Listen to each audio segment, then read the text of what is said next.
Right guys, welcome to ED Technology and my name is Navjot Singh Jadeja, and in today's video we are going to talk on variables in Python. So in the earlier videos we have seen how to install different Python IDEs. We also seen how to begin coding with command line, and in today's video we'll see how the variables are. But before we begin that, I have certain question which a lot of students keep asking me, and I have got a lot of feedback through the earlier videos also.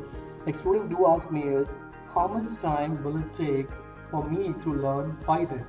So they are asking that, Python, if I start today, how much time will it take that I learn Python and start making money through it? So what I would say is, it is a really tough question in terms of everybody's capabilities. What happens is, it varies from person to person. But in general, if I try to generalize, this answer is that if you program for, let's say, 3 hours a day, then it will take about 3 to 4 months for you to be writing the program which you can say as in the basic Python programming. But that is not something which is industry ready, which is not taking you in terms of getting a job also. So in order to learn that and implement it some specialized domains. So specialized domains include, you are creating mobile apps, you are creating web apps, or maybe you apply the Python programming to AI, machine learning, or IoT. And that specialization, that additional skill will require you again 6 to 8 months of the time to learn those concepts. Because if you're learning web applications, you need to learn JavaScript, HTML, CSS, XML. If you're learning mobile apps, you need to learn Android, iOS, depending on what platform you're preferring. If you're into IoT, then you need to learn basics of sensors, a lot of other devices are included, and similarly other concepts also. So that again, as I said, will take up to 6 to 8 months for learning those concepts. So in general, if you are learning Python programming and if you are implementing this into some sort of specialization, then it will be a time of 11 to 12 months by the time you start earning. And when you start earning, you get a job of around the position of a junior developer or a junior programmer, which would make in general in US or in good countries or even through freelancing up to 35 to 50,000 a year in the starting scenario. So that is how you will have to work on your skills. So this is not a general formula which applies to everyone based on your skills, based on your application, because this very course which we are talking about is for the people who are starting from the scratch. We are not considering that you have a programming knowledge or you might not have it. This is something which we are dealing with all the Python programmers who are starting. So it varies from people to people, and it will vary in terms of your knowledge also. So in this video we are going to talk on variables. So that let's begin with variables in Python.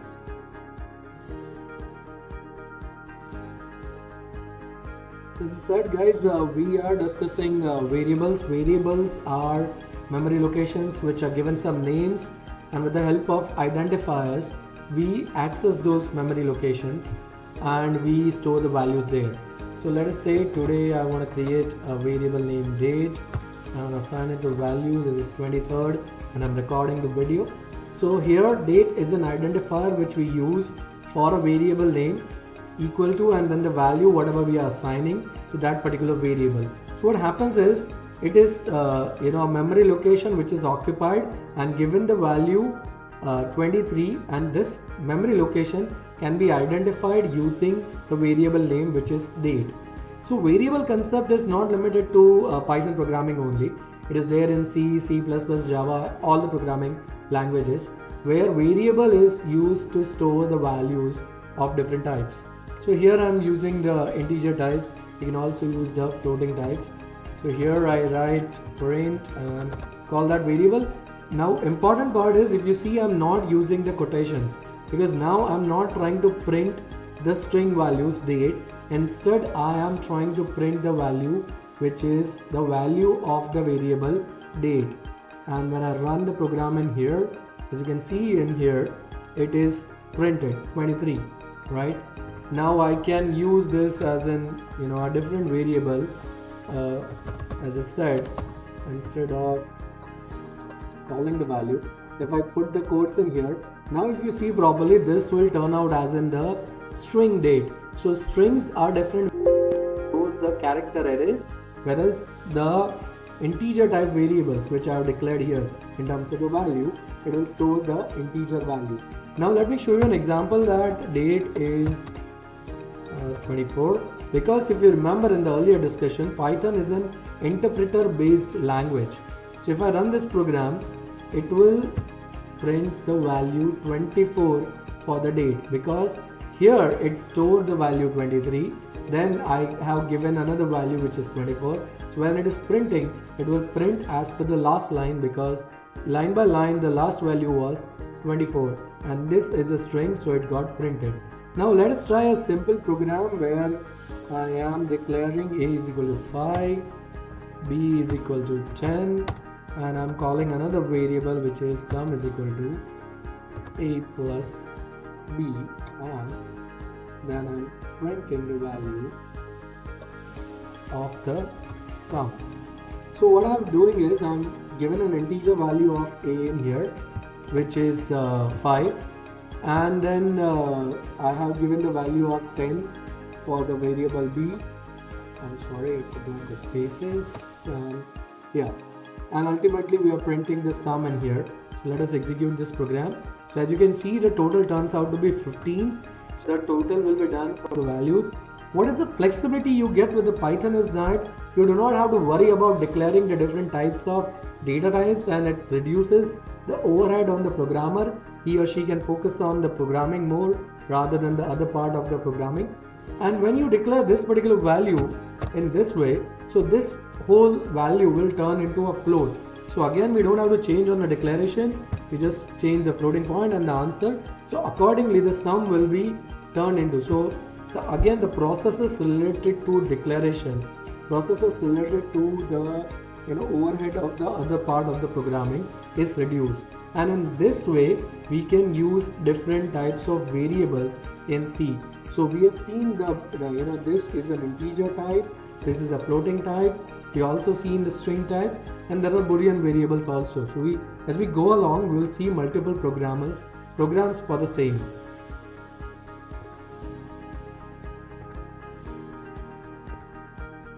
Right, so let's do a small exercise. I'm giving you a task. You can pause the video, read the question, and then we can try the program live while you're watching the video. So I want you to create a program in Python where it is asking you to store the name of the student, which is Nick Jones. The age of the student is 21, and he is studying in the division ED Technology. So I want you to write the program for the same and display the result into the output. Alright, so let's do that. We have the name, so it's a string. I'm using Nick Jones. Then I have another variable which is age, and it's 21. Please remember that whenever we are giving the variable name in the Python is a very case sensitive language. So please use the smaller letters for the lower letters for the variable names, and then accordingly the division is ED Technology. So this is how we can store this information in here. When we run this program, I want to display the name, also display the age, and also display the division in which you're studying. And when I run this program, as you can see, Nick Jones, 21 years, ED Technology. So this is how you can develop different programs using the variables. Here I have the age, which is a numeric type, division and name are the string type.